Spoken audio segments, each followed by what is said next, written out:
Como decíamos, es la segunda charla de este ciclo de conferencias. Hoy la idea es hablar del Sol. El Sol es muy importante porque sabemos la relación que tenemos con la vida en nuestro planeta y últimamente no tanto la vida, sino también nuestra forma de vida en una sociedad cada vez más tecnológica, cada vez más dependiente de los satélites. Y es muy importante últimamente lo que se llama clima espacial. La idea de la charla es explicar un poquito cómo funciona el Sol, las principales partes, lo que podemos observar en el Sol y luego finalmente acabar con la relación entre el Sol y la Tierra.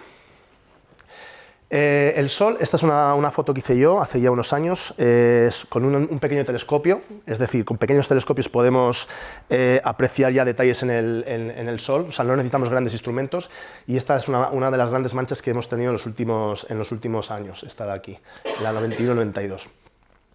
Decimos que el Sol es una estrella G25, cuando hablamos del tipo espectral. ¿Qué quiere decir eso? Quiere decir que es una estrella enana. Enana es una estrella que está en la secuencia principal, en su forma más estable de vida, donde pasa prácticamente un 90% de su edad, quemando hidrógeno en el núcleo.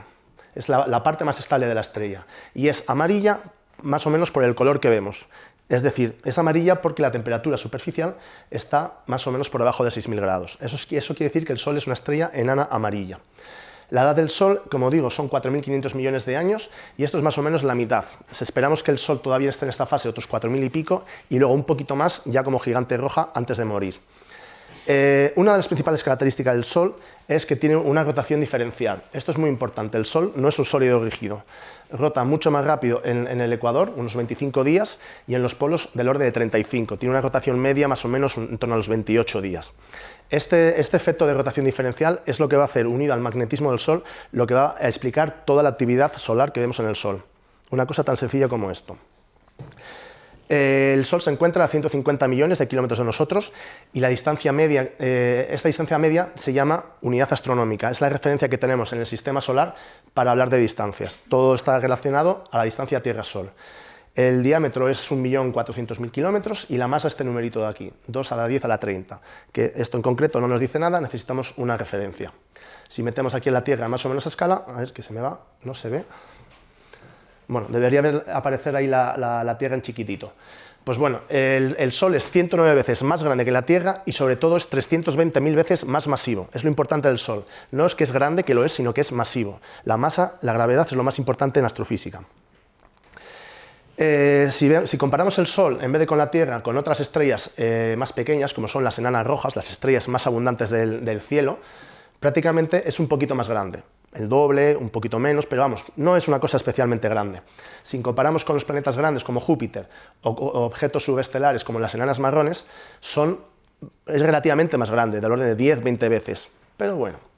Y respecto a otras estrellas, antes de hacer esta comparación, quiero hacer una reseña. Estamos hablando del Sol ahora que se encuentra en la fase de enana, en secuencia principal. El diámetro, este va a ser el tamaño que va a estar casi todo el tiempo, más o menos el 90% de la vida, como decía antes. El diámetro del Sol en comparación con la unidad astronómica es con la distancia Tierra-Sol, digamos que ahora mismo el Sol tiene un diámetro 100 veces más pequeño que la distancia Tierra-Sol. Cuando pase a la fase de gigante roja y se hinche, en la fase final de su vida, será 200 veces más grande. Se hinchará y sobrepasará la órbita de la Tierra, llegará casi a la de Marte. O sea, es un aumento enorme, ¿vale? O sea, cuando hablamos del Sol, el diámetro ahora. Pues bueno, hay un pequeño vídeo. Este simplemente es un vídeo pequeño para ver la comparación con otras estrellas. La mayoría son más grandes. La primera parte con los planetas del sistema solar, obviamente mucho más pequeños.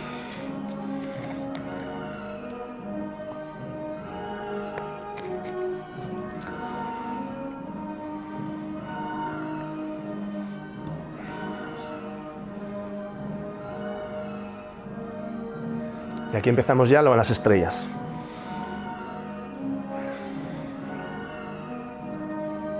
Sirio, la estrella más brillante del cielo.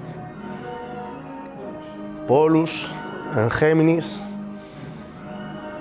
Arturo en el Boyero, ya vemos que estas ya son gigantes, son mucho más grandes que el Sol. Aldebarán en el Toro, Rigel.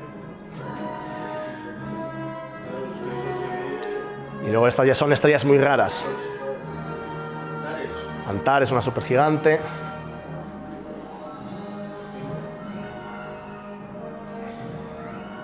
Y por último, esta es la estrella más grande conocida, VI Canis Majoris, una estrella casi 1200 veces más grande que el Sol.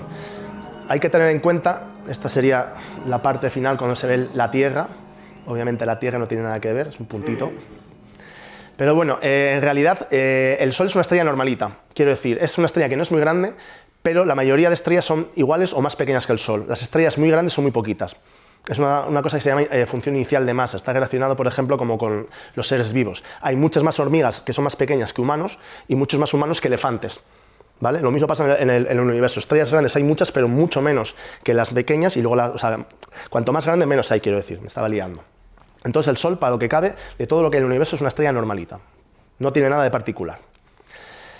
Otra vez aquí tenemos imagen y semejanza a escala con todos los planetas, pero lo que me importa aquí no es tanto el tamaño, sino la masa, como decía antes. Hemos dicho que era mucho más masivo que la Tierra y representa él solo casi el 99,9% de toda la masa del Sistema Solar. El Sistema Solar está compuesto por millones de cuerpos. Tenemos el Sol, tenemos los 8 planetas, 100 y pico satélites en cada planeta grande, cinturón de asteroides, objetos transneptunianos, cometas, todo eso, incluido Júpiter, solo supone el 0,1% de la masa del Sistema Solar. Por eso es tan importante el Sol, por esa atracción gravitatoria, porque está todo concentrado en el Sol. Es importante señalarlo. El Sol prácticamente tiene una composición química muy parecida a la del resto del universo, 3/4 partes de hidrógeno y un cuarto prácticamente de helio. En volumen es prácticamente todo hidrógeno y luego tiene alguna traza de otros elementos sencillos como oxígeno, carbono, el silicio, el magnesio, etc. ¿Cómo está formado el Sol? Empezamos por la parte interna. La parte interna no la podemos observar directamente. Lo sabemos por otros medios, pero no con telescopios. Entonces, la parte interna, la parte más interna, prácticamente un quinto del radio, estaría el núcleo. El núcleo es la parte que está en la parte más interna, la parte central, y por tanto es la parte que aguanta la mayor presión. Al aguantar la mayor presión es la parte que está más calentada. Se llegan a alcanzar temperaturas del orden de 15 millones de grados. Estas temperaturas hacen esta presión hace que esta temperatura sea suficientemente grande para empezar las reacciones de fusión y se pueda quemar el hidrógeno en helio. Por eso se quema aquí y no se quema en otras partes, porque en otras partes no hay la presión y la temperatura necesaria. Entonces, en esta parte se quema hidrógeno en helio, luego entraré un poquito más en detalles, y un detalle curioso es que el Sol quema cada segundo 700 millones de toneladas de hidrógeno. Es bestial. Cada segundo 700 millones de toneladas. El calor que se produce en las reacciones nucleares se transmite hacia el exterior, primero en la parte más cercana al núcleo, una zona radiativa, por radiación, y en la parte más cercana a la superficie, por convección, como cuando tenemos un puchero, estos movimientos convectivos. Hay que tener en cuenta que el plasma en el interior solar es muy denso, y un fotón que se origina en el interior, cuando va saliendo, está continuamente chocando con otras partículas. El recorrido libre medio es muy cortito. Todo choque, tarda prácticamente un fotón en salir al exterior 1 millón de años, para que nos hagamos una idea de lo denso que es el plasma solar. Reacciones nucleares, estamos en una facultad de químicos, se ha movido un poquito. Merece la pena comentar un poquito más en detalle. Normalmente sabemos que se forman reacciones de fusión, al revés que lo que tenemos en las centrales nucleares de fisión. Tenemos 4 átomos de hidrógeno, reaccionan para formar 1 de helio.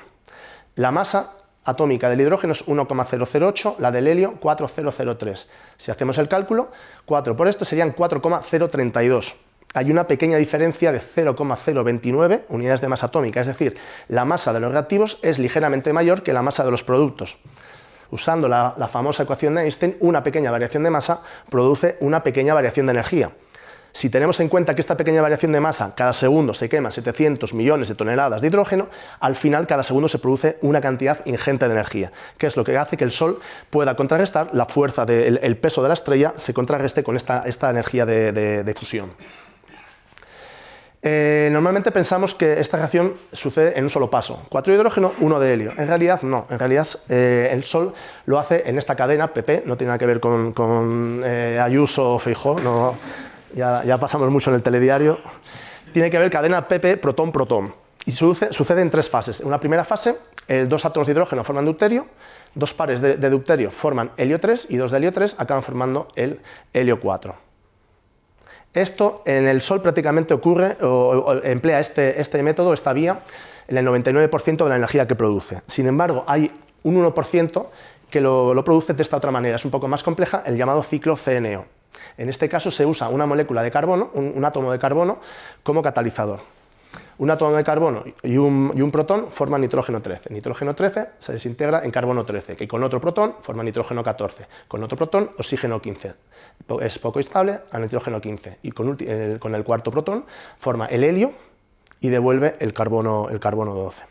Esta reacción, que es un poco más compleja, en el Sol solamente supone prácticamente un 0,5, un 1% de su energía. En estrellas más masivas, por encima de masa y media, 2 masas solares, es prácticamente la reacción dominante. Con lo cual, en función de las condiciones de temperatura y de presión de cada estrella, queman de una manera o queman de otra. Es decir, esto simplemente es un ejemplo para ver que las cosas son un poquito más complejas de lo que pensamos. Porque luego también en cada una de estas subreacciones hay más procesos. Pero bueno, para tener una idea, que no solamente es 4 de hidrógeno, 1 de helio, sino hay varios pasos. Una vez que hemos visto la parte interior, la estructura interna, vemos la fotosfera. La siguiente capa es la fotosfera, y la fotosfera es la primera que podemos ver con telescopios. Por eso decimos que es la superficie, es de la capa que proviene la luz que vemos, fotosfera, de ahí viene el nombre. Superficie por eso, pero no porque podamos pisarla, sigue siendo plasma, sigue siendo un plasma, un fluido. Entonces, esta capa es la que vemos del color amarillo, con la temperatura que decía antes, en torno a 5.700 y pico Kelvin. Es pequeñita, 100, 200 kilómetros. Y los principales observables que tenemos son los más conocidos, porque ha sido la capa que hemos podido observar desde tiempos inmemoriales. Serían las manchas solares y las fáculas. Las fáculas son unas cosas brillantes que ahora veremos más adelante. Otra cosa que podemos ver es el llamado oscurecimiento del limbo. Esta parte del centro es más brillante y según vamos yendo hacia los límites, hacia el borde del disco, es un poquito más oscuro. Esto es muy sencillo de explicar. Cuando estamos mirando en dirección perpendicular hacia el centro, estamos viendo capas más internas. Más internas son más calientes, más brillante. Sin embargo, lo contrario pasa cuando vamos hacia los bordes. Estamos viendo el Sol de refilón y solo pillamos las capas externas. Las capas externas son más frías, un poquito menos brillantes. Ese es el oscurecimiento del limbo. En la fotosfera vemos que las manchas solares están asociadas, son un efecto directo de la actividad magnética. Esta imagen de aquí es un magnetograma, es una medida, es una imagen con el campo magnético del Sol. No hay campo magnético, el campo magnético es cero, digamos, en la parte gris. En la parte negra es una polaridad negativa, y digamos que el campo magnético se introduce en el Sol, y lo contrario en el blanco, una polaridad que sale del Sol, polaridad positiva. Si miramos la fotosfera y miramos ahora el magnetograma, vemos que donde no hay manchas es gris, donde hay manchas hay campo magnético, una prueba directa del magnetismo de las manchas. ¿Qué son las manchas? Las manchas son las zonas oscuras, como hemos visto en la fotosfera. Están formadas por dos partes, una parte oscura más al interior, que se llama umbra, y una parte que la rodea, con una estructura un poquito más radial y filamentosa, más grisácea, que se llama penumbra. La parte más oscura es la parte más fría, está en torno a los 4.000 grados, la parte más externa en torno a los 5.500, muy parecida a la temperatura de la fotosfera. Tenemos que imaginarnos las manchas solares como una salida del campo magnético, que sale, deja la mancha aquí, entra y deja otra mancha aquí. Esta mancha es más oscura porque es más fría. Hay una zona de campo magnético muy intenso y esta zona de campo magnético inhibe el transporte convectivo. Al inhibir el transporte convectivo pierde algo de temperatura y por eso se ven oscuras. Sin embargo, estamos hablando que son 4.000 grados. Si viéramos esto en la Tierra, 4.000 grados es el hierro ardiente. En el Sol, que está más caliente, es más frío, con lo cual estos 2.000 grados de diferencia hace que se vean negras, pero son objetos muy calientes. Hay muchas manchas muy complejas, esta es la más simple, cuando hay un polo y otro. Normalmente cuanto más activo es el ciclo, los campos magnéticos se empiezan a enredar y se complican mucho. El campo magnético es del orden de 1000 Gauss, me parece que en la Tierra estamos en torno a 3, 4, estamos hablando de que no tiene nada que ver. Esta es una mancha a gran resolución, vista por una torre sueca en La Palma. Podemos ver también las células convectivas, el movimiento convectivo que decía de la parte final. Todas estas células son pequeñas células convectivas, lo que está alrededor de la mancha. Y aquí podemos ver en tiempo, no sé cuánto dura la animación. Esto que está moviéndose, digamos, no es el siguen de la imagen. Esto es imágenes de gran resolución. Esto es cómo cambia el movimiento convectivo en tiempo real. Esto es de lo más avanzado de las grandes torres suecas de La Palma. Se puede ver en tiempo real cómo va cambiando. Una de las imágenes con más resolución que hemos logrado hasta la fecha. Además de las manchas tenemos las fáculas. Las fáculas son unas zonas brillantes que rodean las manchas en general. Son brillantes igual que las manchas, porque son más calientes, ligeramente más calientes. Normalmente tienen un campo bastante más moderado que el de las manchas. Entonces, la parte... a ver si lo explico. Por ejemplo, aquí tenemos... Lo explico un poquito mejor para entender también el tema de las fáculas. La parte más negra es la parte más caliente, es como un chorro de agua que sale. Es la parte con el campo magnético más intenso. La parte de la penumbra es la parte de las gotas que salen, que salpican. El campo magnético es más horizontal, es una parte más moderada. Pues bien, en la parte de las fáculas es lo contrario. Toda la energía que estaba cerca, que no se ha podido transportar debido al campo magnético, se queda por esa zona, un poquito flotando. Y sale por esa parte en torno a las grandes regiones activas. Estos serían las fáculas. Por tanto, tiene un campo magnético moderado, pero tiene parte de la energía que no se ha podido transportar en las manchas. Y por eso es ligeramente más caliente que el resto de la fotosfera. Sin embargo, como tampoco es mucho más brillante, cuando están en el centro del disco no se ven. Solamente se ven en las partes del borde, por este oscurecimiento del limbo. Ahí sí que llama la atención, ahora lo veremos. En esta animación que hice ya hace un tiempo con las imágenes del satélite SDO, vemos aquí la Tierra, más o menos a escala. Por tanto, podemos ver que respecto, no ya al Sol, sino respecto a las propias manchas, la Tierra es pequeña. Vais a ver aquí, por ejemplo, estas son las manchas, estas zonas brillantes de aquí son las fáculas, las vais a ver prácticamente aquí y según van saliendo las manchas. Aquí lo que interesa, estas son una secuencia de 3 semanas, no me acuerdo la frecuencia, no sé si eran imágenes cada cuarto de hora, algo así. Todas puestas para ver cómo va rotando el Sol y cómo van cambiando y modificándose los grupos de manchas, tanto la estructura como las que van apareciendo.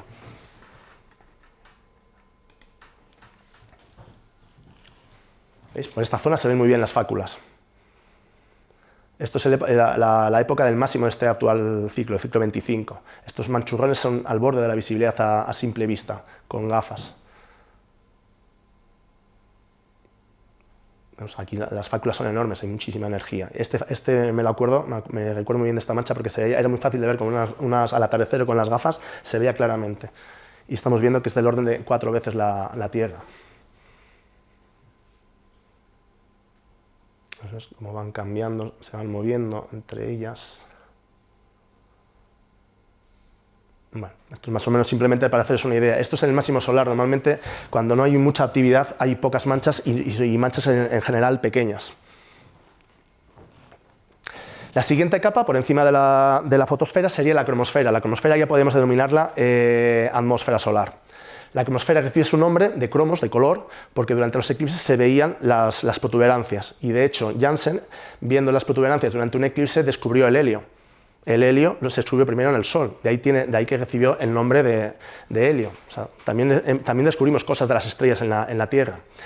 Bueno, pues la cromosfera es la parte más baja de la atmósfera solar, pero es mucho más grande que la fotosfera. Son prácticamente del orden de 2.000 kilómetros y está más caliente, del orden de 10.000, 20.000 Kelvin.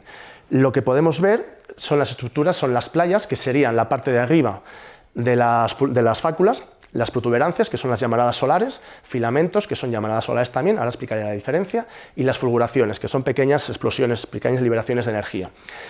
Os voy a ir describiendo parte a parte las capas del Sol, pero tenemos que imaginar que todo es el mismo fenómeno. Según la longitud de onda, según la altura, vemos el mismo fenómeno a distintas alturas y con distintas energías, pero es siempre lo mismo.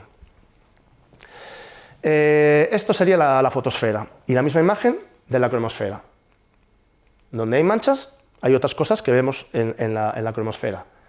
En la cromosfera, por ejemplo, vemos la parte más intensa de las manchas, la parte más caliente, pero los detalles de las manchas no las vemos, es muy frío para la cromosfera. Vemos las playas, que serían las fáculas, el equivalente, y vemos ciertas zonas cuando hay liberación de energía, ciertas explosiones. Estas serían las fulguraciones. Vemos también las llamaradas solares y vemos también unos filamentos oscuros en el centro del disco. Protuberancias y filamentos, como decía, es lo mismo. Protuberancias son las llamaradas que vemos en el borde del disco, con lo cual son brillantes. ¿Por qué son brillantes? Por lo mismo que antes con las manchas. Son zonas calientes que en comparación con el fondo del cielo son mucho más calientes, aparecen brillantes. Son materia que se desprende del Sol, esas llamaradas. Si esa llamarada se desprende y lo vemos sobre el disco solar, como el disco solar es más caliente, lo vemos más oscuro.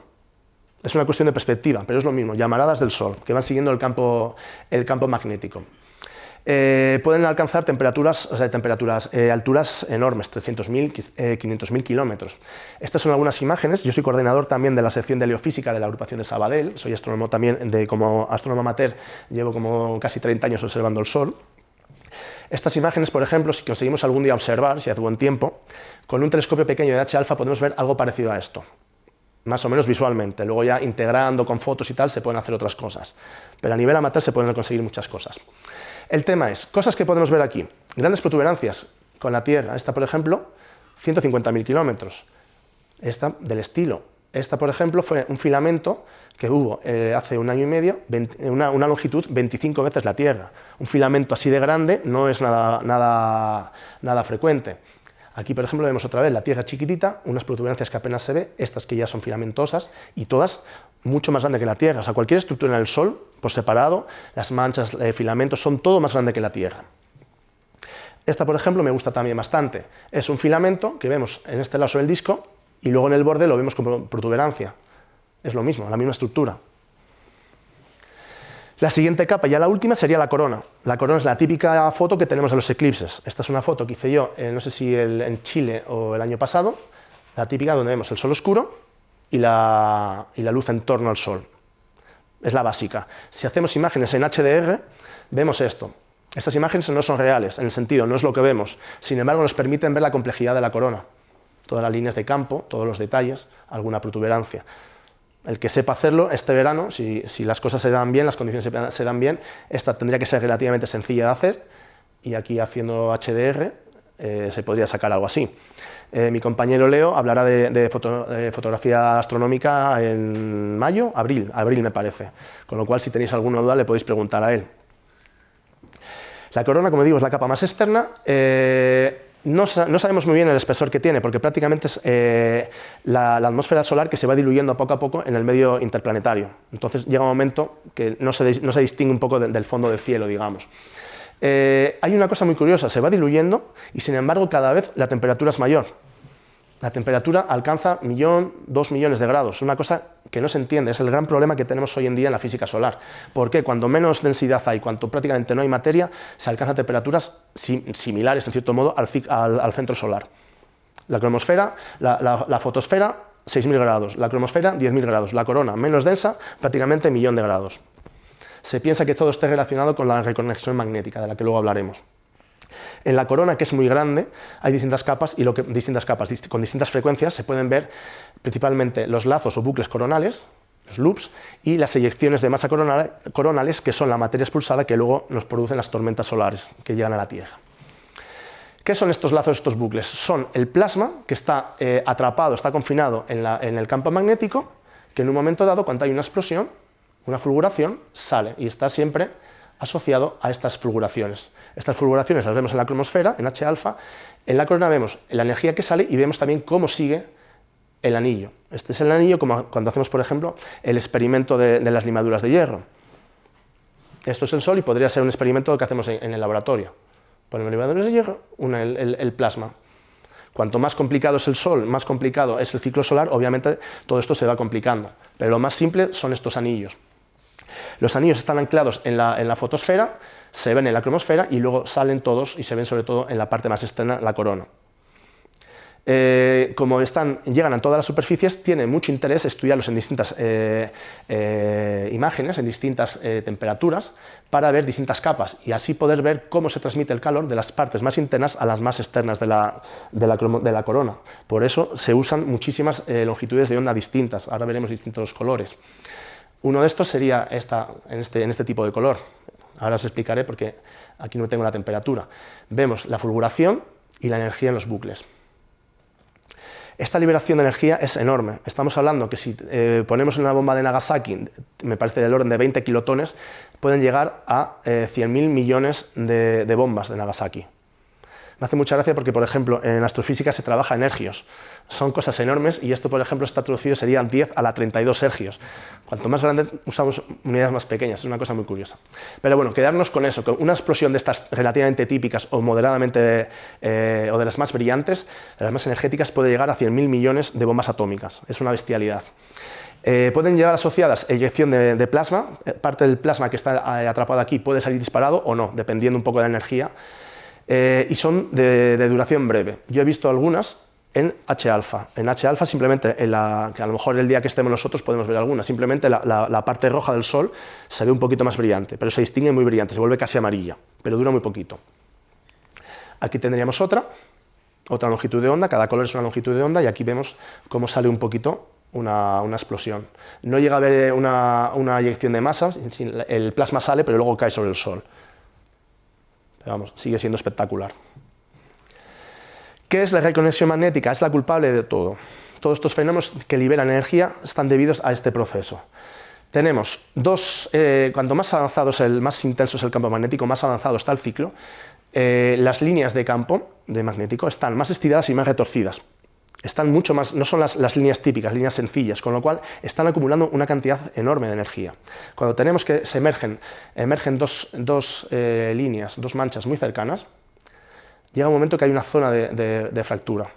Y entonces, en vez de ir de norte a sur y de norte a sur, primero en contacto se rompen y luego se vuelven a reunir, se vuelven a reconectar.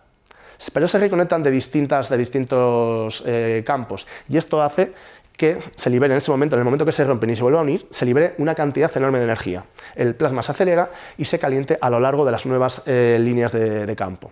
Este es el fenómeno. Y esto solamente sucede cuando hay dos líneas muy cercanas. ¿Qué pasa cuando hay la actividad solar es más intensa? Aquí vemos, por ejemplo, una, parecida a la de antes, a 50.000 grados. A 304 Armstrong, en la línea del helio 2. Helio 2 en física, en astrofísica, es helio ionizado. En química se usa, es una notación distinta. Para nosotros, el helio neutro sería helio 1, helio 2 una vez ionizado. La notación es distinta. Sin embargo, aquí, en la misma corona, podemos ver estructuras un poco diferentes, a otras alturas, a más de 600.000 Kelvin, en la línea del hierro 8 veces ionizados. Es la misma estructura, mucho más alto y con mucho más calor, mucha más energía en juego. Por último, las grandes cosas que podemos ver en el Sol de la corona son las eyecciones de masa coronal. El plasma, en algunos casos, cuando se rompe el loop, el bucle, sale disparado por la velocidad, como decía, con la reconexión magnética, se calienta y se acelera, y en algunos casos se acelera lo suficiente para alejarse del Sol. En cada uno de estos episodios de expulsión de masa podemos tener miles de millones de toneladas. Viajan muy rápido en el espacio, pueden llegar hasta 3.000 km por segundo, pero no viajan a la velocidad de la luz. Esto quiere decir que si el Sol está a 8 minutos luz, estas partículas cargadas, electrones y protones sobre todo, tardan entre un día y 4 días, dependiendo de la energía. O sea, no es una cosa inmediata, y esto tendrá una importancia básica si tenemos una eyección que está viniendo hacia nosotros y queremos protegernos. Si fuera una cosa inmediata, tendríamos problemas. Como decía, aquí podemos ver la eyección de masa en la corona, con una pequeña fulguración. Sale esta es una composición de varias imágenes. La corona, un coronógrafo en luz visible que tapa a modo del eclipse, LASCO, se llama LASCO C2, y otro más el mismo, pero que nos permite ver la zona más externa. Entonces podemos ver que en el momento que hay calma no hay partículas cargadas, ahora, y en el momento que estalla, se llena todo de partículas cargadas. Bueno, esto es más o menos el Sol, pero todo esto que he explicado varía de año a año, no es siempre lo mismo, y esto es muy interesante porque esto nos afecta y nos entretiene. Por un lado nos entretiene, por otro lado nos afecta. El modo bonito, auroras, o el modo más peligroso para temas de comunicaciones o posibles problemas de blackouts o de apagones. Lo que hemos conocido históricamente, porque era lo más fácil de ver, eran las manchas en la fotosfera. Esta es una reconstrucción de los ciclos. Vemos que los ciclos no son todos iguales, hay ciclos más intensos, ciclos muy pequeñitos. El ciclo solar más o menos típico de las manchas es del orden de 11 años. Es un ciclo magnético. Durante el máximo del ciclo se cambia el polo, la polaridad del Sol se cambia durante el ciclo. Las primeras manchas del ciclo aparecen a latitudes altas, en torno a 30-35 grados, y según va pasando el ciclo, se trasladan hacia el ecuador. Esto hace que lo que se llama la ley de Spore, que se refleja en este diagrama, que parecen las alas de una mariposa. Otra de las leyes que rigen el ciclo solar sería la ley de Hale. La ley de Hale que dice que el ciclo magnético, en realidad, como he dicho, que cambia la polaridad, para volver otra vez a la polaridad que había antes, necesitamos 2 ciclos. En realidad, el ciclo magnético sería de 22 años. Por ejemplo, esto es una imagen del ciclo 24, en 2013. El magnetograma que os he enseñado antes. En el hemisferio norte tenemos la mancha que va delante, negra, la mancha que va detrás, blanca. En un grupo está la preceding y forwarding, vamos, el polo delantero y el polo trasero de las manchas. En el otro hemisferio es al contrario. Tenemos la mancha delantera no es negra, es blanca, y la trasera es negra. Esto, cuando cambiamos de ciclo, se invierte. Entonces, en este caso vemos la mancha delantera es blanca, la de atrás negra, al contrario que esto. Y lo mismo, nuevamente, lo contrario al revés. Entonces, para volver a tener la misma polaridad, no tenemos que esperar un ciclo, sino tenemos que esperar dos. Este es el verdadero ciclo magnético, de unos 22 años. ¿Cómo cambia el Sol de un ciclo, de un momento de máxima actividad a un momento de mínimo? Esto sería la fotosfera. Hay muchos días que no hay manchas, otros días que hay manchas. Esto lo podemos ver con pequeños telescopios. Es la imagen que os he enseñado antes, y esto es una imagen mía que me da especial placer. Tengo algunas virtudes, el dibujo no es una de ellas, dibujo fatal, peor que un niño pequeño, pero ya así digamos que ya nos da a entender que podemos tener 6 días sin manchas, algún día con manchas pequeñas y otros días que, aunque la mancha no sea exactamente esto que he pintado, pero se ve ya que el aspecto es completamente distinto, y esto se puede hacer con un telescopio que he usado y todavía sigo usando. O sea, con pequeños instrumentos se pueden conseguir estas cosas, basta un poquito de constancia. Este sería el ciclo solar actual, con los datos actuales de número de manchas. Los encontramos aquí, son datos actualizados a septiembre. Vemos que hemos alcanzado el ciclo, el máximo, y estamos descendiendo. Todavía tardaremos varios años en llegar al mínimo. Me gusta mucho esta figura, porque cuando doy charlas a nivel amateur para observadores solares, nos gusta mucho jugar a predecir cómo serán los siguientes ciclos y ver también un poco el comportamiento por hemisferios. Casi siempre lo que vemos es el máximo solar en general, total, sin tener en cuenta los hemisferios. Pero es muy curioso, por ejemplo, el ciclo 24, claramente, muchos de los ciclos tienen dos picos. Los picos no son simétricos, normalmente corresponden a que un primer pico, en este caso, un primer hemisferio, el norte, alcanza primero su máximo, decae, mientras el otro, en este caso el sur, aumenta.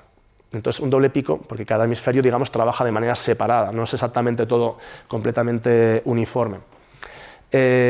No sabemos todavía a día de hoy, con tantos adelantos que tenemos, incluso datos ya de computación, redes neuronales, estas cosas, predecir con exactitud los ciclos. Este ciclo que venía ahora, el 25, estaba pensado que iba a ser bastante bajo, más bajo que el 24, que ya era bastante bajo, era uno de los más bajos, y sin embargo ha resultado ser bastante más alto, un 50% más alto. Entonces sabemos que los ciclos son de 11 años, sabemos que va a haber un máximo que sube rápido, luego bajan un poquito más lento, pero decir cuándo ocurrirá un ciclo de aquí a unos años y qué valor alcanzará a día de hoy, incluso con gran computación, usando modelos solares, usando muchos modelos distintos, es todavía imposible. Lo que decía antes, todo esto se debe a la rotación diferencial, toda esta actividad se debe a la rotación diferencial. ¿Por qué? Porque la rotación diferencial hace que las líneas de campo, que primero están aquí ordenaditas, un dipolo perfecto, a medida que el Sol va girando, se mueven más rápido en el centro que en los polos, y cuando va pasando un tiempo, llegamos a tener unas configuraciones como estas. Las líneas son las líneas de campo, estas líneas blancas. Vemos que aquí ya son cosas muy complejas. Si funciona aquí una pequeña animación del SOHO, en el satélite se puede ver un poco, se puede mostrar un poco esta idea.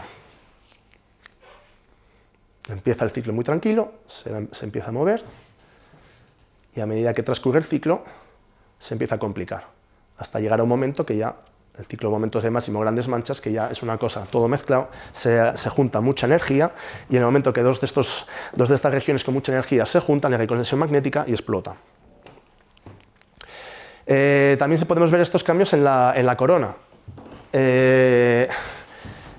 Esta imagen de la corona es en el hierro 11 veces excitado, 11 veces ionizado, perdón, a 1,5 millones de grados, muy energético. Vemos que no tiene nada que ver aquí, con respecto aquí, que está lleno de agujeros coronales, actividad, fulguraciones.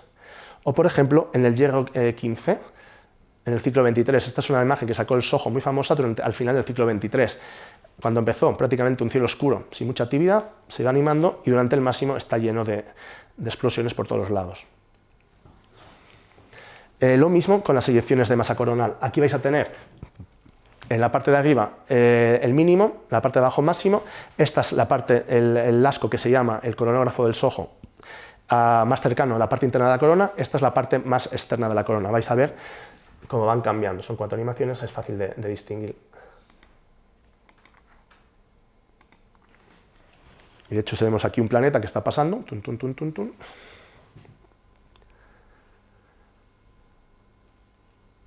Y se puede ver que aquí prácticamente no hay nada, una parte plana, aquí cada poco tiempo hay una explosión, eyecciones de masa coronal, lo mismo aquí, otro planeta, un cometa, no sé exactamente.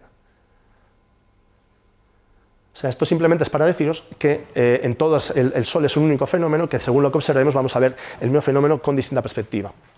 Y todo está relacionado. ¿Cuál sería el efecto o el impacto de la actividad solar sobre la Tierra? Dejo un momento de emoción. A ver, la primera cosa que nos llama la atención sería cómo afecta la temperatura. ¿Hay algún tipo de correlación entre la energía que nos llega y el cambio climático o el clima en general en la Tierra? Pues en principio, cuando calculamos la irradiancia solar total, que es la energía que nos llega en la alta atmósfera por metro cuadrado, lo escalamos a otros observables solares, como pueden ser las manchas solares, el flujo en radio, los flares, y vemos que escala perfectamente. Luego, hay una variación importante. Sin embargo, cuando vemos la escala, vemos que esta variación es prácticamente un vatio metro cuadrado entre 1300 y pico. O sea, realmente no varía. Es prácticamente constante. Hay una variación de 0,1%. Esta irradiancia solar, que prácticamente es constante, esto también se llama constante solar. La energía que nos llega del Sol es prácticamente constante. Por lo cual, la influencia sobre la temperatura de nuestro planeta es muy, muy escasa. Del máximo al mínimo del ciclo puede haber 1 o 2 décimas de grado. O sea, nosotros el ciclo solar por temperatura no nos afecta. Podría influir, sin embargo, en las corrientes del Niño y la Niña. Son las corrientes la corriente caliente y fría que controla la temperatura del Pacífico, y teóricamente, como se relacionan con la atmósfera, y la atmósfera podría estar más perturbada o menos perturbada, podría haber una relación. En cualquier caso, si la hubiera, que no está confirmada, no quiere decir que el ciclo solar sea el principal responsable de las corrientes del Niño y la Niña. Sería uno de los que podría influir. Hay una relación muy interesante con los rayos cósmicos. Los rayos cósmicos son las partículas más energéticas que nos llegan a la Tierra. Son prácticamente protones y electrones que nos llegan protones y partículas alfa que nos llegan prácticamente a la velocidad de la luz. Son muy energéticos y sobre todo en la alta atmósfera o en el espacio serían muy peligrosos para la vida. Es radiación muy penetrante. Entonces lo que tenemos es cuanto más energía tiene el Sol, el ciclo magnético es más intenso y más turbulento, es capaz de borrar todo, de barrer, quiero decir, y nos protege, absorbe toda la radiación que viene del exterior, del exterior del sistema solar, con lo cual, cuando hay un momento de máximo solar, la cantidad de radiación que viene de fuera es menor. Cuando hay un máximo, es menor. Cuando hay poca actividad, aumenta el número de rayos cósmicos. La radiación de rayos cósmicos aumenta. Por ejemplo, una página que sigo de internet de observación solar, Space Weather, hay unos americanos que me parece que no son de una universidad, pero son un poco más tipo amateur, no es una cosa académica del todo. Cada semana ponen un globo con unos medidores, un globo de helio, y lo suben a 20 kilómetros de altura, en la estratosfera, y van midiendo cómo varía este flujo de rayos cósmicos. Al final del ciclo 24, poco a poco, iba subiendo. En el momento que empieza el actual ciclo, el ciclo 25, va bajando. Se va activando el campo solar y a noviembre, un poquito después ya del máximo, porque el primer máximo, el pico gordo, se formó entre enero del 23 a mediados del 24, ya se había visto que había descendido un 30%. Estos son datos de este ciclo. Ya no son datos un poco generales, sino son datos completamente actualizados. Otra de las cosas, también relacionada con los rayos cósmicos, es el llamado efecto o decrecimiento Forbus. Esto quiere decir que justo después de haber una eyección de masa coronal, hay una caída enorme entre el 3 y sobre todo el 30% en las eyecciones de masa coronal más grandes en los rayos cósmicos, y progresivamente en unos días otra vez vuelve a alcanzar el nivel previo. Esto se debe a que las eyecciones de masa coronal es plasma que viene hacia la Tierra, pero este plasma está cargado, con lo cual tiene un campo magnético incrustado. Este campo magnético es capaz de barrer todo lo que se encuentra a su paso, con lo cual, a su vez, es una paradoja, porque por un lado las grandes eyecciones de masa coronal son un peligro para la Tierra, pero por otro lado nos protegen de la radiación cósmica. Aparte del efecto nocivo que pueden tener sobre astronautas, sobre vuelos de alta latitud, tenemos que hay una correlación evidente, en esta parte de aquí, entre la formación de nubes bajas y los rayos cósmicos. Parece ser que las nubes centrales y las nubes a alta altitud no hay correlación, pero sí con la formación a bajas nubes. La formación la formación de nubes a baja altitud está relacionado con rayos cósmicos, que está relacionado con el ciclo solar. esto podría ser, en cierto modo, uno de los causantes de lo que decía antes, de una posible explicación a una posible influencia en corrientes del niño a la niña, pero en principio no hay una correlación directa con el clima. Lo que sí parece que hay una correlación algo más grande son con los grandes mínimos solares. En principio siempre tenemos, hablaré luego de ello, la impresión de que el Sol nos afecta sobre todo cuando hay grandes tormentas solares, pero cuando ha habido periodos muy intensos de mínimo solar, también nos ha afectado de alguna manera. En principio porque hemos tenido momentos, periodos de años, alguna década, con temperaturas muy bajas, con inviernos muy fríos.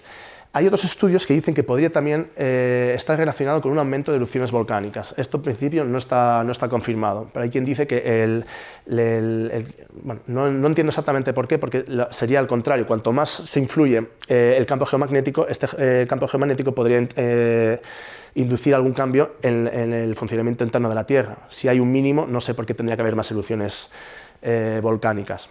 Pero hay alguno que lo ha propuesto, pero no parece que esté confirmado. Lo que sí afecta al clima es lo contrario. Cuando hay erupciones volcánicas, sobre todo antiguamente, el clima se vuelve más frío. Todos los aerosoles, sobre todo dióxido de azufre, se quedan en la atmósfera, reflejan la luz que viene del Sol, llega menos a la Tierra y se enfría. Pero bueno, esto es otro tema. Entonces, tenemos varios registrados, varios tipos de mínimos, varios mínimos muy intensos. El más famoso de ellos es el mínimo de Maunder, entre 1645 y 1715. Este mínimo de Maunder fue muy intenso y prácticamente durante varias décadas no hubo ninguna mancha y se pensaba que las manchas habían desaparecido. Hoy, reconstruyendo el ciclo solar hacia atrás, parece ser que todavía quedan rastros en el Sol de un pequeño ciclo solar, pero durante meses no había ninguna, durante años no hubo una sola mancha solar. Pues bien, este mínimo coincidió con la etapa más fría de lo que se ha llamado la pequeña edad del hielo. La pequeña edad del hielo es un periodo que fue muy frío, sobre todo en Norteamérica y en Europa, desde mediados del 14 a mediados del 19, y lo que digo, la parte más fría coincidió con el mínimo de Maunder. Hay un montón de cuadros de la época, de textos literarios que nos hablan de ríos como el Támesis, es el más famoso, donde organizaban cuando estaba helado ferias sobre el hielo, de la laguna de Venecia, del Sena, las grandes ciudades europeas, todos congelados, pero congelados, o sea, con un poquito de frío es normal que se congele. Varios días con no sé cuántos bajo cero se congela y eso puede pasar. De hecho, últimamente ya no, pero todavía se puede congelar. El tema es que se congelen muchos días seguidos. Cuando digo que se congelaban un mes, 2 meses cada año. Y esto sí que es una cosa que hace mucho tiempo que no vemos. Pues bien, esto es una pequeña edad del hielo. ¿Cómo podemos reconstruir y mirar hacia atrás el ciclo solar? Hay dos isótopos que son muy interesantes, el carbono 14 y el berilio 10. El carbono 14, bueno, ambos isótopos se forman por la interacción entre los rayos cósmicos y la parte alta de la atmósfera. El carbono 14 se forma cuando viene un rayo cósmico, choca con los elementos que tenemos en la atmósfera y libera algún protón, algún neutrón. Bueno, lo mismo, pero vamos, cuando deja estos neutrones, los neutrones reaccionan con el nitrógeno y forman el carbono 14. Entonces, este carbono 14 luego reacciona con oxígeno y se asimila en el ciclo del carbono. Entra, forma parte de la fotosíntesis y luego lo podemos ver en los árboles. Entonces, viendo en los anillos de los árboles la relación entre el carbono 14 que se ha formado en la atmósfera y el carbono 12, que es el que conocemos, podemos ver la actividad, podemos ver hacia atrás la actividad, y teniendo en cuenta el periodo de semidesintegración del carbono, esto nos sirve prácticamente para llegar a unos 5.000 años. Aquí tenéis la tabla que he mostrado antes con los mínimos y más o menos esta es la variación del carbono. Menos, más, es inverso. Cuanto más actividad, más carbono, 14, y el ratio va bajando. Aquí no está puesto, este sería el mínimo de Dalton. Obviamente, como esto es una gráfica de dientes de sierra, pues también hay partes un poquito más calientes. Es lo que tiene. Cuando hay una media hay partes más altas y partes más bajas. Lo mismo lo podemos hacer, por ejemplo, con el berilio 10. El berilio 10 se produce en la alta atmósfera, pero se produce por espalación. Espalación quiere decir que hay una especie de fisión. Vienen las partículas, los rayos cósmicos golpean nitrógeno, golpean oxígeno y dejan residuos. Uno de los residuos que se forma es el berilio 10. El berilio se deposita en los sedimentos glaciares, principalmente en Groenlandia y en la Antártida, y se conserva por muchos años.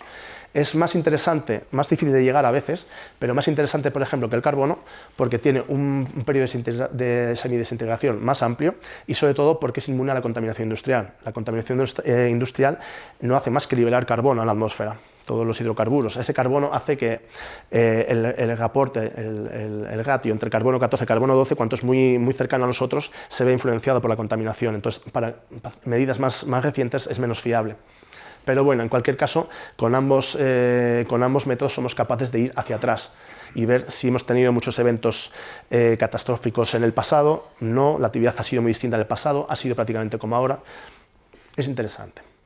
¿Cuál es la explicación de estos grandes mínimos? El ciclo solar o el Sol es mucho más complejo de lo que puede parecer.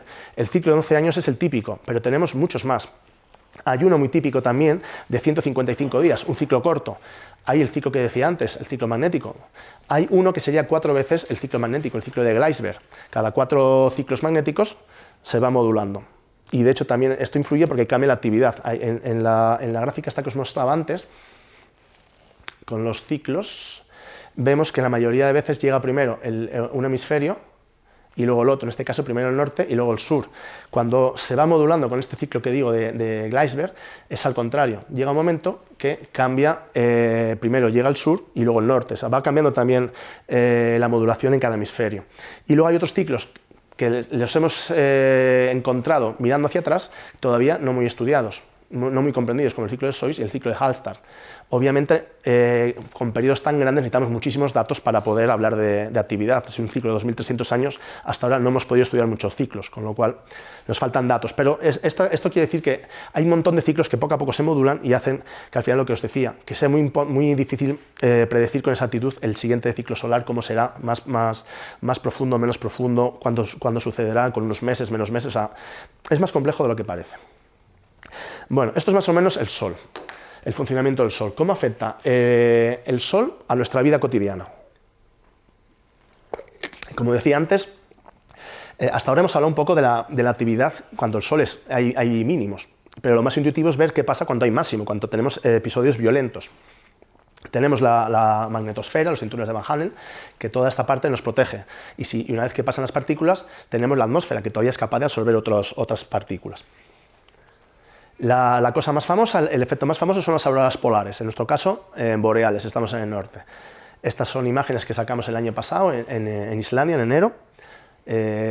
Como sabemos, las auroras simplemente es el resultado de la interacción del viento solar. El Sol está emitiendo constantemente viento solar, básicamente son electrones y protones, que están aceleradas y viajan a una velocidad enorme. Eso, chocan con la magnetosfera, la gran parte de la radiación la absorbe la magnetosfera, la desvía, y hay una parte que llega por los polos, donde el campo solar, el campo magnético es menos intenso, reacciona con las partículas, choca con las partículas de la atmósfera, la alta atmósfera, y produce las auroras. Si no habéis ido, aconsejo, porque es una cosa espectacular que todo el mundo debiera ver, al menos una vez en la vida. ¿Qué son las auroras?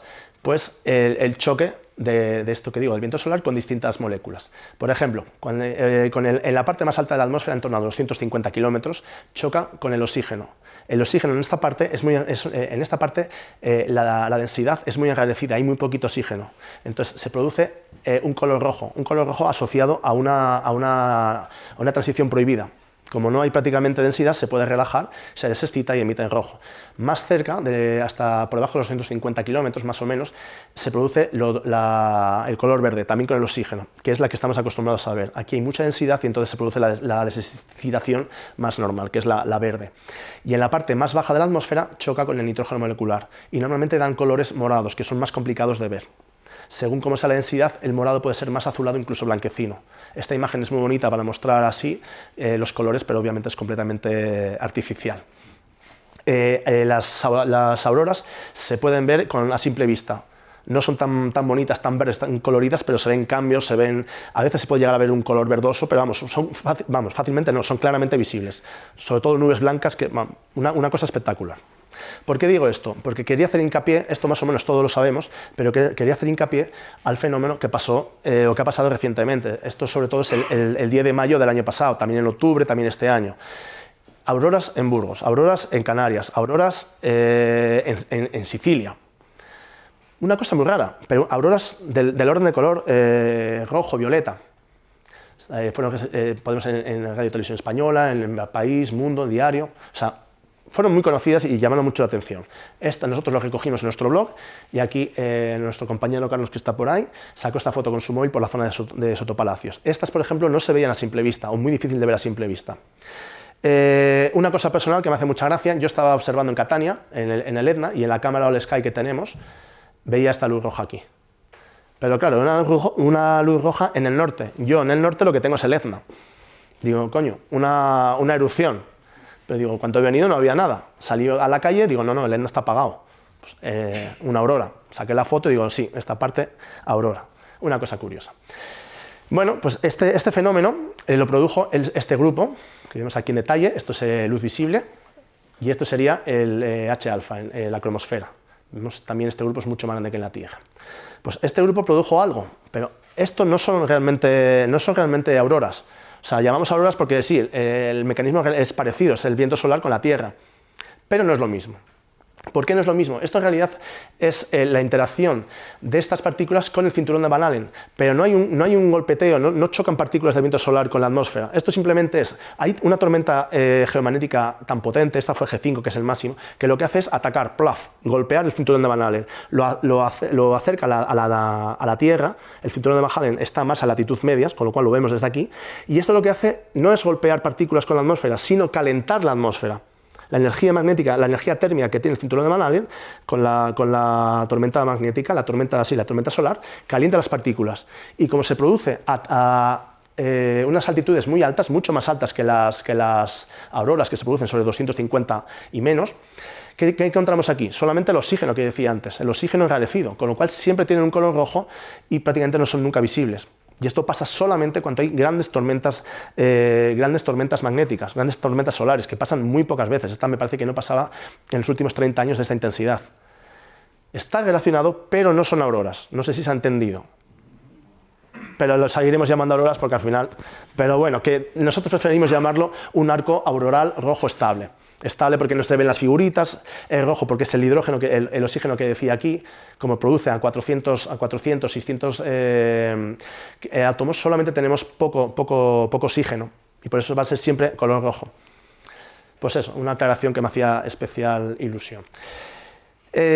Otros fenómenos que son muy interesantes, seguramente muchos de vosotros lo habréis escuchado, el evento Carrington. Cuando observamos el Sol siempre oímos una explosión, una tormenta solar espectacular que podría pasar en la Tierra. Si escuchamos a Iker Jiménez o programas del estilo, esto es un sin vivir, no moriremos. Hay que hablar de estas cosas, potencialmente son peligrosas, pero hay que mantener la calma. El evento Carrington tuvo lugar a primeros de septiembre del 1859. Ha sido la mayor tormenta solar registrada hasta el momento, de las actuales y de las que podemos registrar en el pasado, ir hacia atrás. X45 quiere decir que registró un flare, una fulguración X de 45, la mayor, una cosa inaudita. Produjo tanta energía como para realizar lo más avanzado que tenía en aquel momento, que era el sistema telegráfico. Lo echó a tierra por más de 14 horas, después de cual poco a poco se volvió a poner en funcionamiento. Pero produjo muchos incendios, porque hubo tal cantidad de energía que muchos de los cables de cobre se fundieron y produjo algún incendio. O sea, fue una cosa muy llamativa. Simplemente no fue una cosa tan importante porque la sociedad no era muy tecnológica. Una tormenta de tal magnitud hoy en día sería una auténtica catástrofe. Tendríamos una gran mayoría de los satélites estarían quemados con todo lo que dependemos de ellos. Tendríamos apagones y pérdidas de energía a gran escala, a nivel de país, a nivel de continente, pérdida de las comunicaciones por radio, internet. O sea, hoy en día eso sería una bestialidad. Pero no todo está perdido.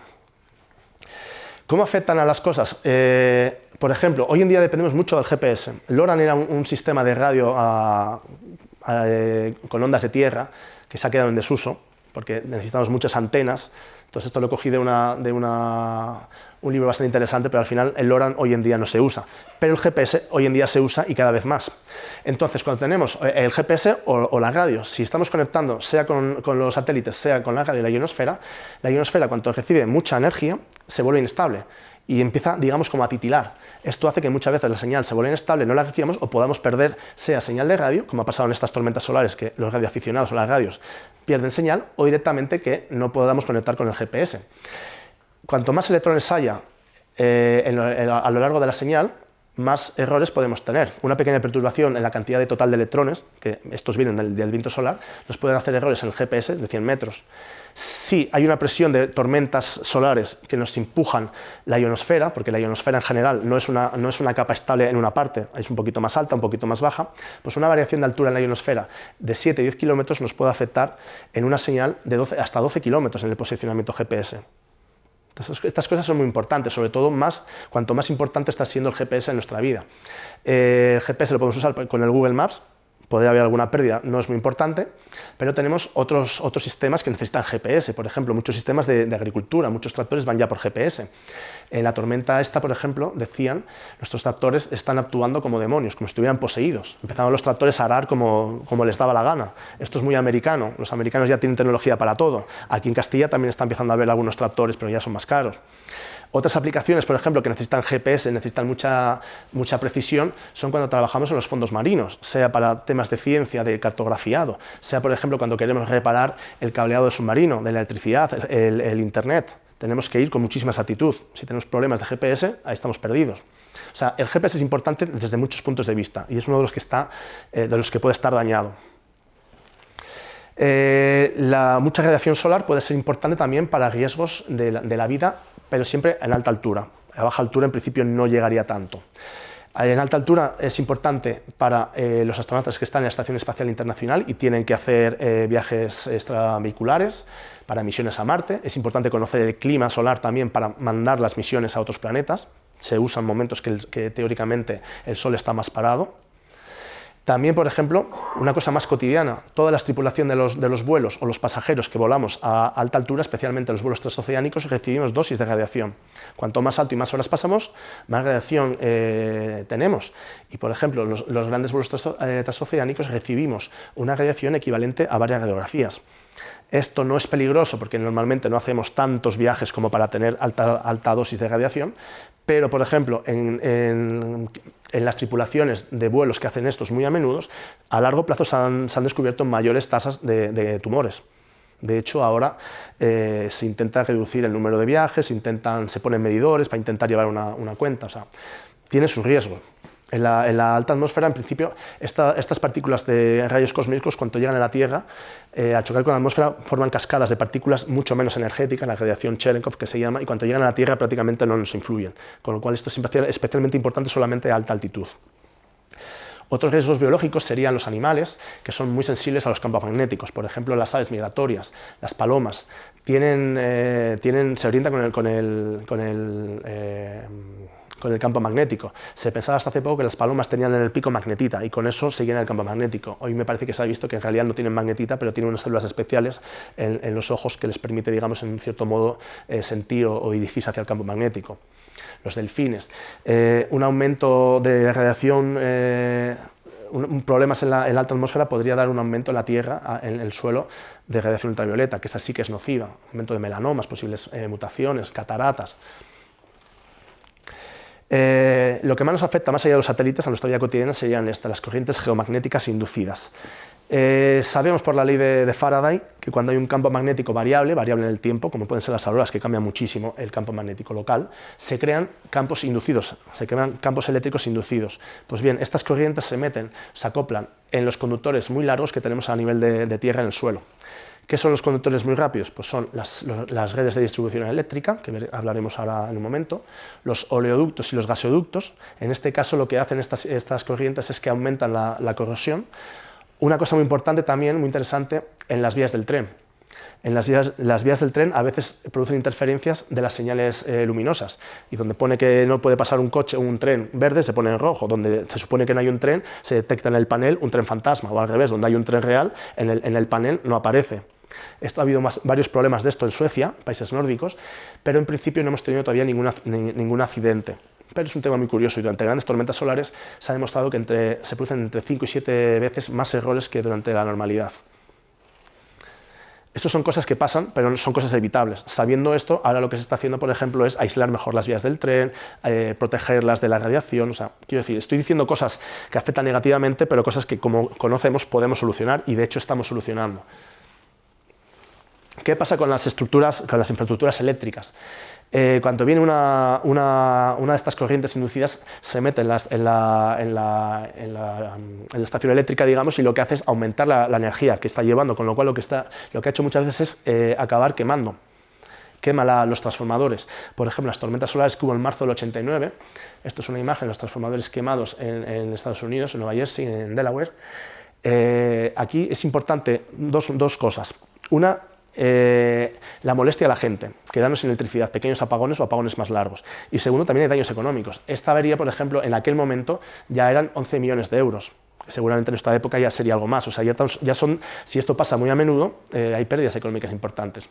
En este caso, parecía ser que se necesitaba un año de tiempo para arreglar esta estructura. Sin embargo, había otra central que estaba en desuso, se cogió las piezas y prácticamente se reparó solamente en un mes y medio. Tuvimos suerte. Podría ser peor.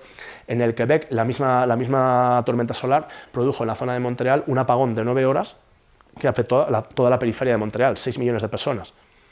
6 millones de personas, 9 horas, me acuerdo cuánto el apagón que hubo aquí en España, unas cuantas horas. Imaginémonos una cosa así cada vez que hay una tormenta solar.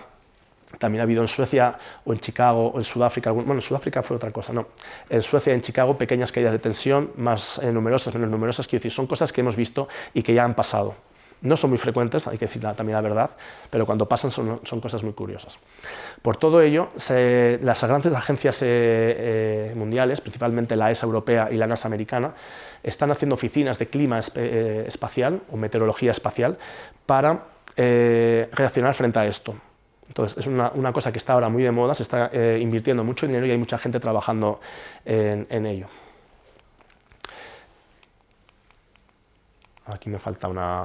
Bueno, ¿qué sabemos gracias a estas cosas, tanta gente trabajando? ¿Qué podemos hacer? Lo primero es previsión. Una vez que estamos entendiendo cómo funcionan estas cosas y a qué nos pueden afectar, somos capaces ya de construir los nuevos satélites y las nuevas infraestructuras, como decía antes, las vías del tren, los transformadores eléctricos, mejores materiales y un diseño distinto. Ahora, muchos de los transformadores se meten primero en grandes resistores, de tal manera que si llega un aumento de tensión, se pueden frenar. Coberturas, los escudos de radiación en satélites. Se ponen materiales mejores, más nuevos, menos pesados, que protegen mejor de la radiación. Nos permite al mismo tiempo ganar tiempo de reacción en el momento que podríamos tener un evento catastrófico. Ahora existe de distintos observatorios a nivel mundial un monitoreo constante del Sol, en cualquier longitud de onda. Al mismo tiempo, teniendo tantos datos, cada vez adquirimos más datos, con lo cual podemos entender mejor y modelar, adelantarnos a la actividad, de tal manera que si estamos viendo que en las próximas horas o los próximos días va a llegar uno de estos fenómenos, podemos lanzar alertas a la población, pero sobre todo a las compañías de satélites, compañías eléctricas, de tal manera que podemos reaccionar. Para evitar un poco el catastrofismo, no siempre que hay una eyección de masa coronal, una tormenta en el Sol muy potente, tenemos que sentirnos en problemas, en riesgos. Por ejemplo, esta tormenta prácticamente viene en esta dirección. Tenemos que tener en cuenta que estamos el sistema solar estamos en 3 dimensiones. Si la Tierra está lejos en otra dirección, a nosotros, perdóname la expresión, nos la pela. No hay ningún problema. También si vinieran en la dirección de la Tierra, tenemos que entender que la Tierra y el Sol, hemos dicho que el Sol está 100 veces el diámetro del Sol respecto a la Tierra, es pequeñito. Si pasa por encima o pasa por debajo, no nos da de lleno. Podría llegar una parte de la tormenta, con lo cual que una tormenta fuerte nos golpee de lleno es una cosa muy improbable. Lo digo porque muchas veces en la tele, en estos programas, incluso en los telediarios, se ve grandes auroras, grandes tormentas solares y se habla del peligro para la Tierra. Puede haberlo, pero no es una cosa ni tan segura ni tan catastrófica. Quiero decir, que se produzca, que nos golpee de lleno con toda intensidad una tormenta muy fuerte, suficiente para causarnos grandes problemas, es muy difícil, es una carambola. Y luego lo último, y con esto acabo ya, es que, vale, llega el momento de esta carambola y sabemos que viene hacia nosotros. No está todo perdido. Tenemos tiempo, hemos dicho que las eyecciones de masa coronal más rápidas tardan del orden de un día en llegar, tardan 20 y tantas horas en llegar. Sabiéndolo de antemano, podemos hacer muchas cosas. Por ejemplo, podemos girar los satélites y ponerlos protegidos, podemos apagarles. Si se rompen sin grandes consecuencias o se minimizan los daños.